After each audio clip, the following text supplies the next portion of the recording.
I'll start recording. 5, 4, 3, 2, 1. All right, everybody. Good evening. It's 8 p.m. It's Monday. My name is DM Gallibond, and that means it is time for Monster Monday.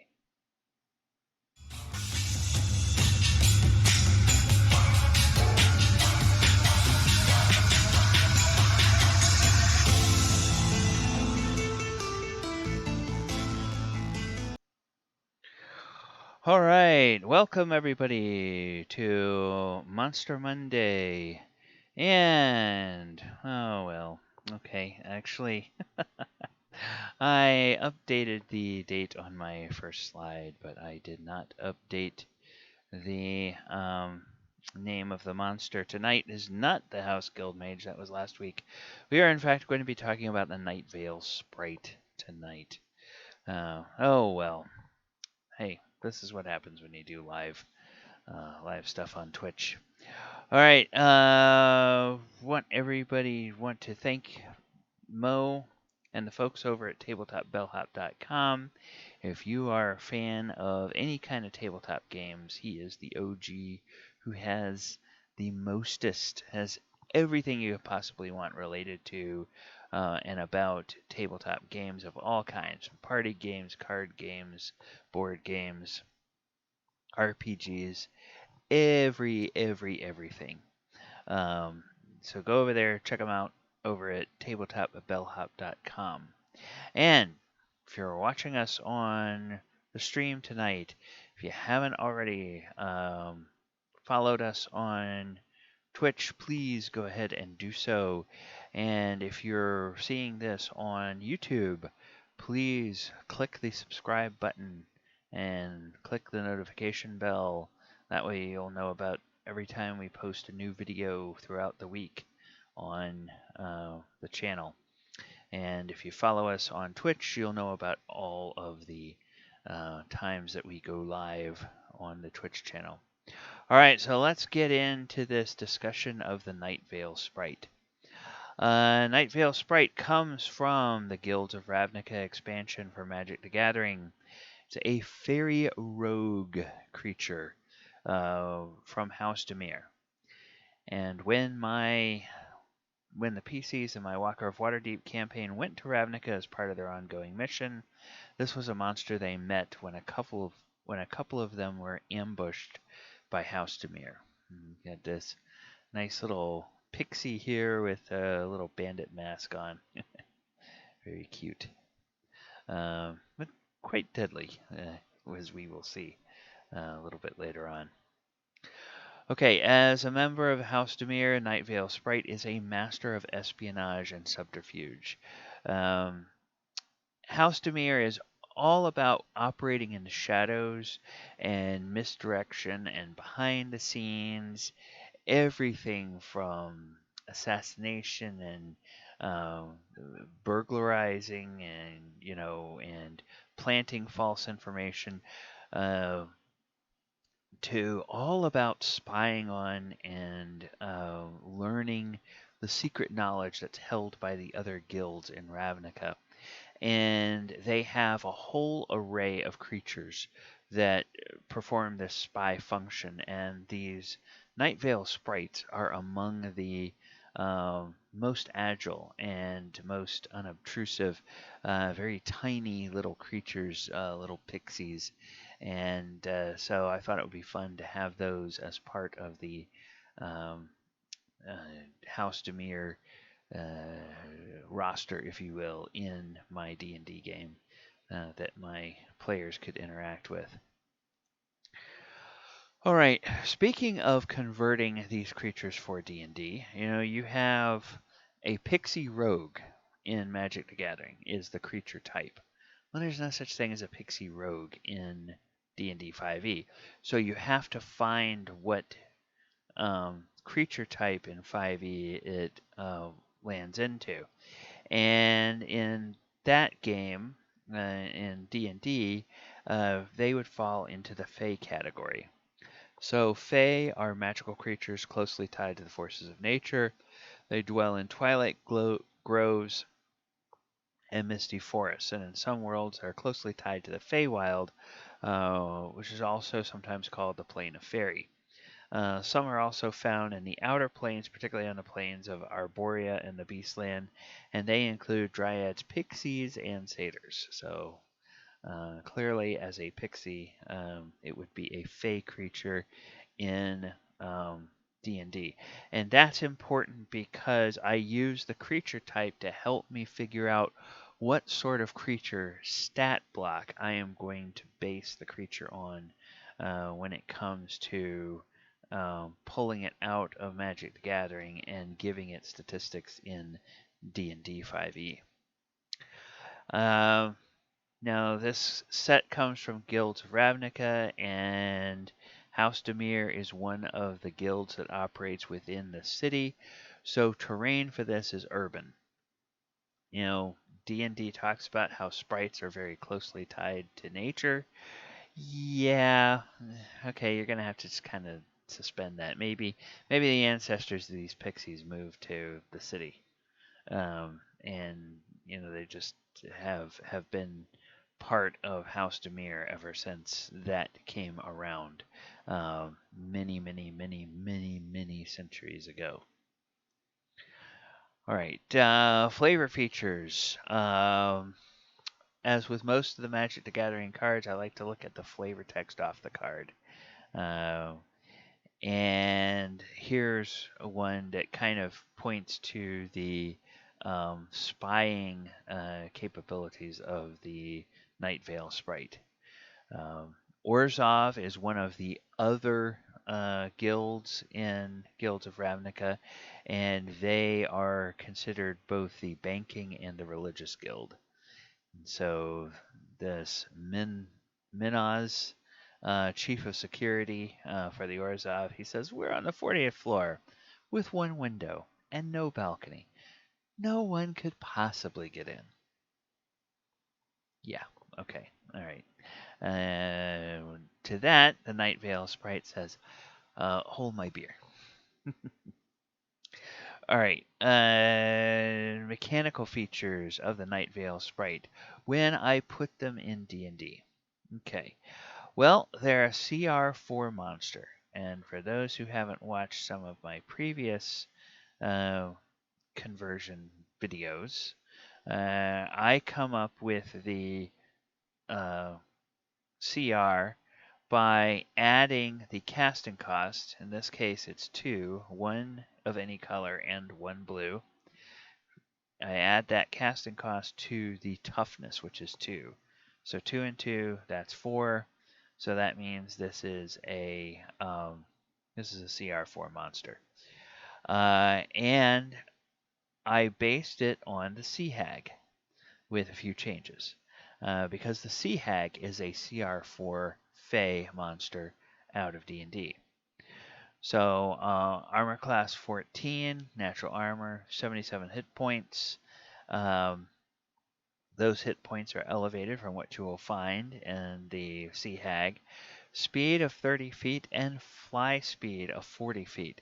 Now, the Sea Hag normally has a swim speed of 40 feet, so I changed the swim speed to a fly speed. All of the other stats are pretty much the same: strength, dex, con, intelligence, wisdom, charisma. Dark vision of 60 feet, passive perception of 11, languages. I changed the languages a little bit. Hags get things kind of like giant and primordial and stuff. Well, that doesn't really make sense for somebody from Ravnica, so I gave them Sylvan, Common, and Undercommon. There is another ability that I changed. I changed this to Pack Tactics. So I said that the sprite gains advantage on attacks if any of the Nightveil Sprite's allies are within 5 feet of the target. So basically it works kind of like the Kobold's Pack Tactics does, and the Wolf's Pack Tactics. So there's a number of creatures in D&D that get Pack Tactics, so I just tried to, I swapped out the ability that the Sea Hag had with the Pack Tactics ability. Yeah, so with added HP, swim speed changed to fly speed. Creature has most of the spellcasting vehicle or abilities of the monster from D&D stat block, with a couple of changes to match the flavor of the card. All right, so let's take a look at those attacks. It's got spellcasting. Now, okay, so yeah, the Nightveil Sprite doesn't require other Nightveil Sprites to be around, but that's just a something I did not change from the description in the monster manual.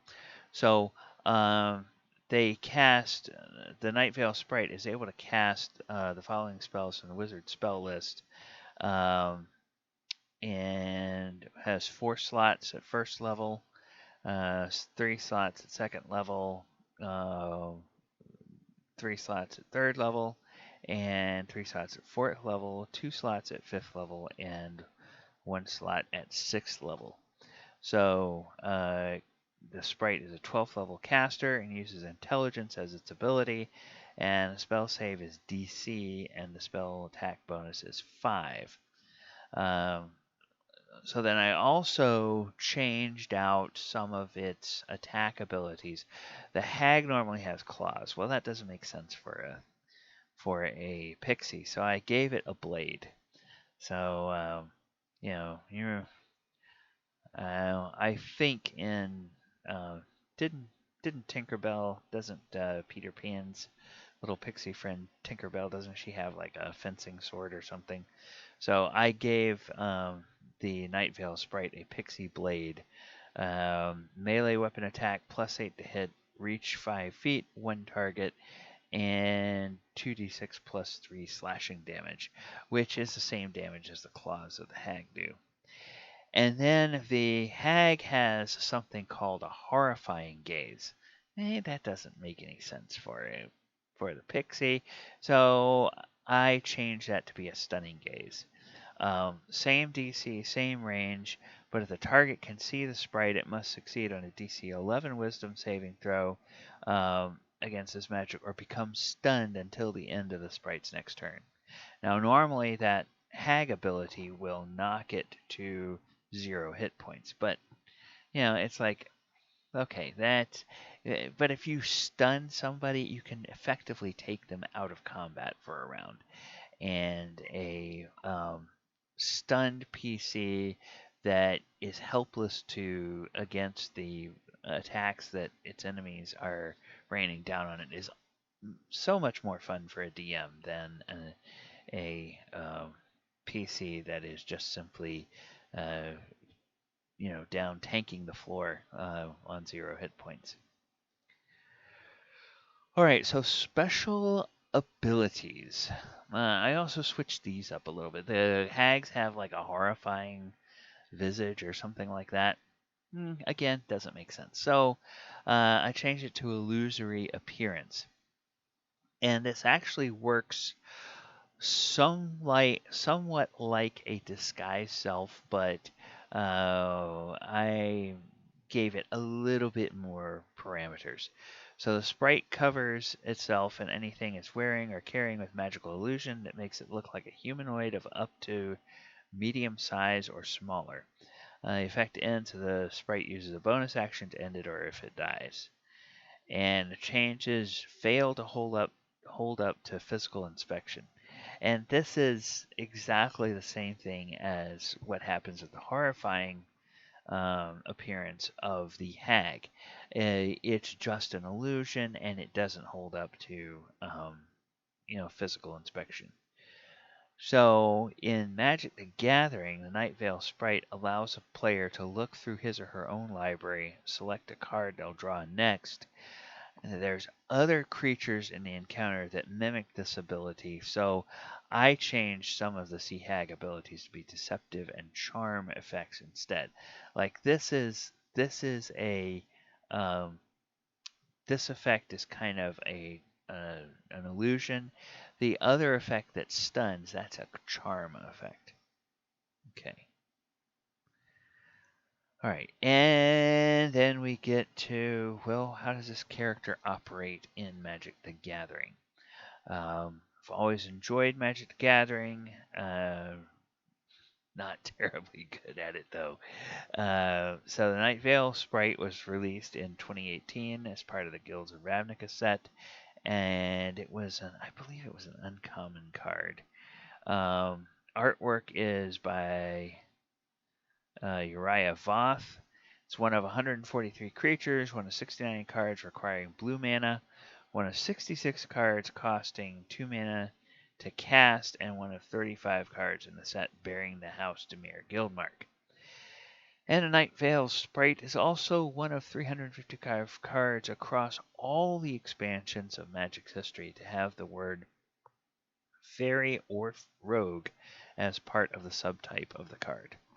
So there have been something like 200 and something fairy, different types of fairies over the years with the spelling Faerae. There's been 300 and something rogues,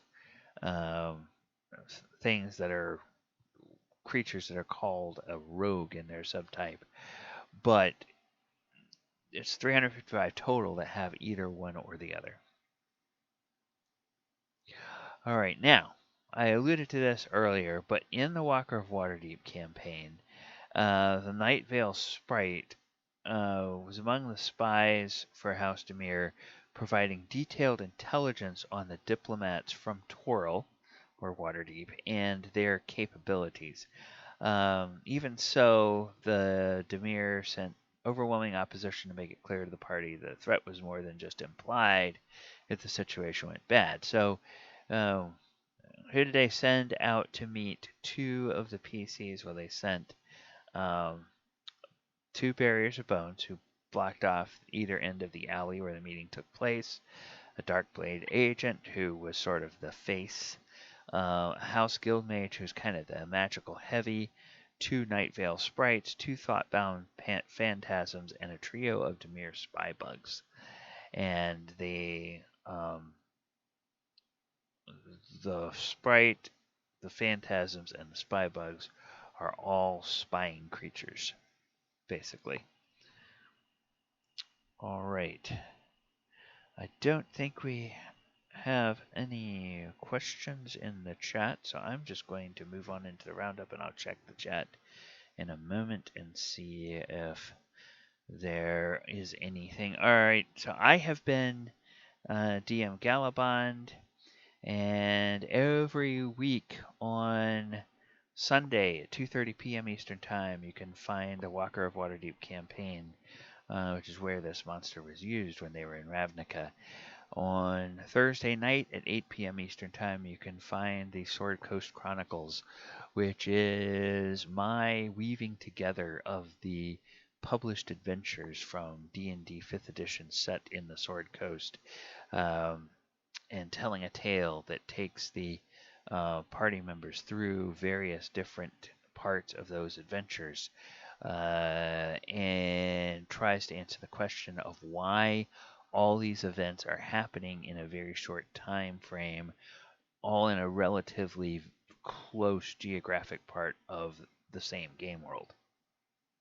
So, now, explain them in a game sense, not explain them in Wizards of the Coast wants to make money, so they're going to keep publishing new adventures. Because we all know that's the real reason, but, and, also to give us more fun stuff to play. But I'm trying to think of a lore reason, or I have thought of a lore reason, and so I'm trying to reveal that slowly over time to my players, and see if there's anything they want to do about that. So those games, and obviously Monster Monday, they all appear on my Twitch channel right here, twitch.tv/Gallibond. The archives of all of my live streams, as well as my other daily D&D videos, are on the YouTube. I do have a Patreon. If you like what we're doing here on this channel, or you get a lot of enjoyment out of it, please consider supporting it with your patronage. You can subscribe to the Twitch channel. You can become a patron on Patreon. Anything would be welcome and helpful. All right, well, that's going to wrap it up for me. And so I will just go ahead and close out as I always do by asking everyone to be safe and by reminding you to watch out for the monsters under the bed. Good night, everybody.